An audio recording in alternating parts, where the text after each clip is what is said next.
Hello, my name is Jonan Kandwano and I'm the Managing Director of Janaki Holdings Limited, which is an integral money lending business that has been running since 2011. Here I am yet to share with you an interesting topic, as I've already shared, because I believe that iron sharpens iron, and what the Lord has put on my heart is what I get to share with you.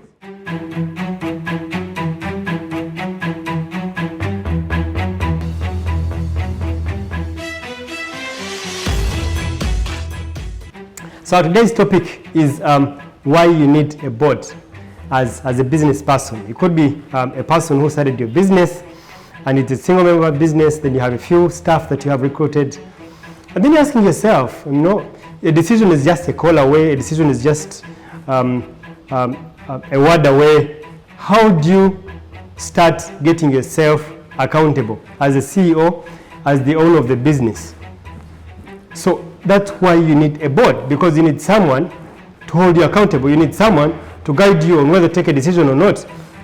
So I want to share with you three concepts that you may have to consider, or that may highlight why you need a board and what your board should look like. The first thing is that in selecting your board, you could afford it, you could not afford it.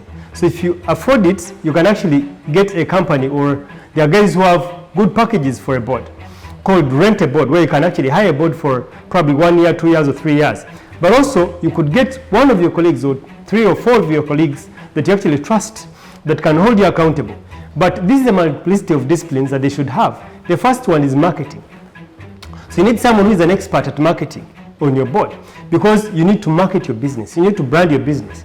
You need someone in the marketing department or in the marketing industry whom you can throw decisions or ideas to and back, so that you can actually make informed decisions as far as marketing is concerned. The second one is auditing.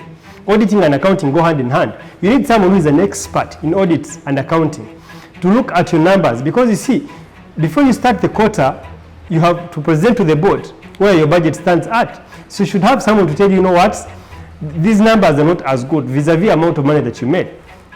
So you could be actually spending a lot of money, which was happening at Jonah at a certain point. You spend on impulse.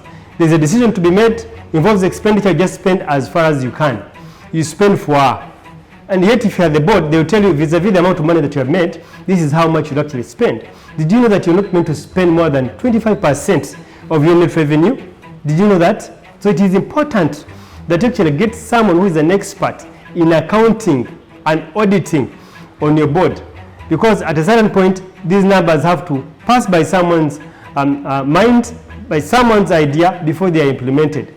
The third one is that you need someone who is an expert in strategic planning.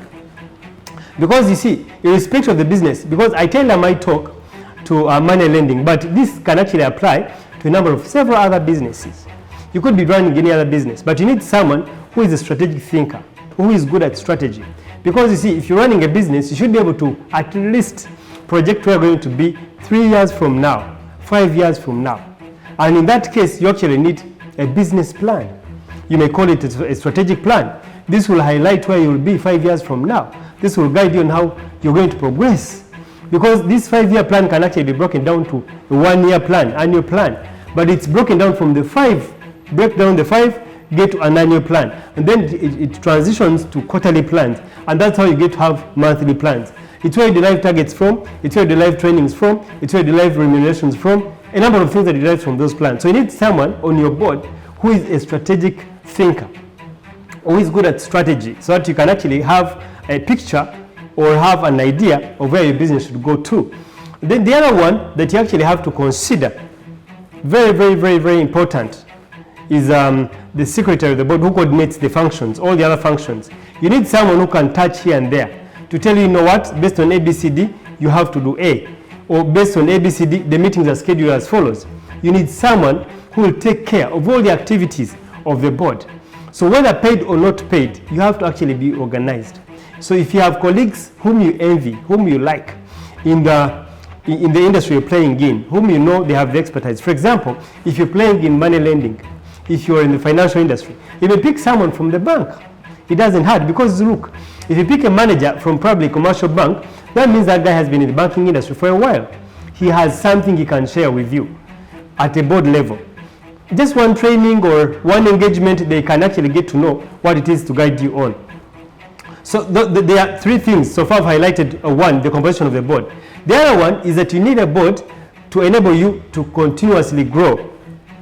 Continuity and growth. Because look, your business should not stop with you. You're looking at a time when probably you grow old. You're looking at a time when you can actually not run that business. Because look, you probably are a chemist like me. You probably are an expert in marketing. But there are some disciplines that you need to run a business.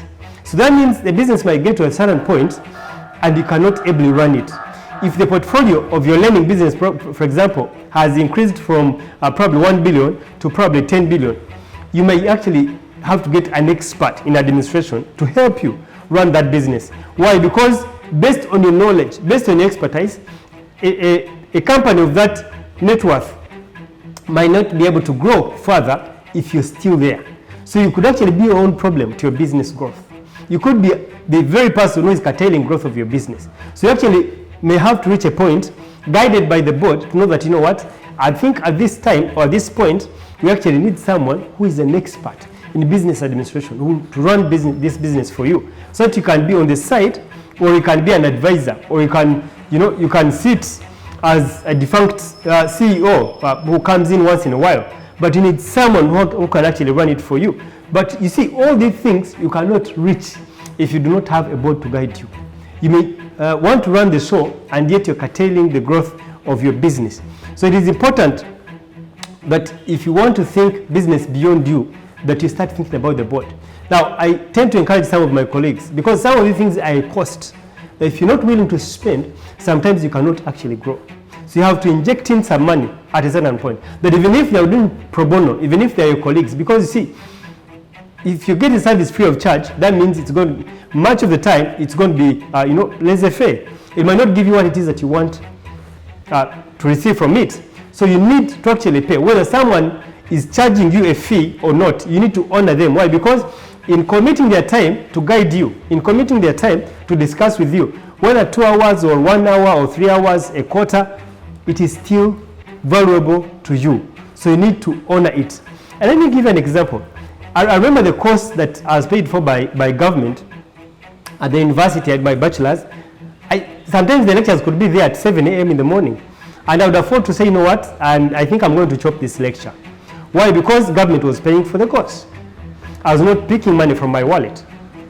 But you see, when I want to earn money to pay for my postgraduate diploma, out of my pocket, wherever the lecture would be at 8:30, I would actually keep time at 8:30, I would be in class. Why? Because I knew I was paying for it. So what I've come to realize that what you actually pay for, you tend to value. And that's why sometimes I coach the guys that I mentor. I charge the guys that I mentor, the guys that I coach. Because if I give it to you free of charge, I know you will not value it. Now realize that some of this information, or much of this information, it's not very, very new. You probably read about it from the book. You probably watched it on YouTube. You probably got it from somewhere. But what percentage of it have you applied? It's not rocket science. It's because you're actually not paying for it. That's why you're not valuing it. So it is important that even when you get the board, it will make a lot of sense that even if they're not charging you any amount of money, you actually have to pay them. You actually have to attach a fee to them. That's when you're going to value their decisions. I remember the time I just got the board. Some of the things, they would make their own decisions in our discussions, and I put them aside and I do different decisions. But I reached a moment in one of our management meetings, and we asked ourselves, said, look, how is it that we're not progressing? How is it that the things we thought would benefit from the board, we actually not, as if we are not benefiting? What's causing this? But we came to realize that probably the board advises A, then we do B.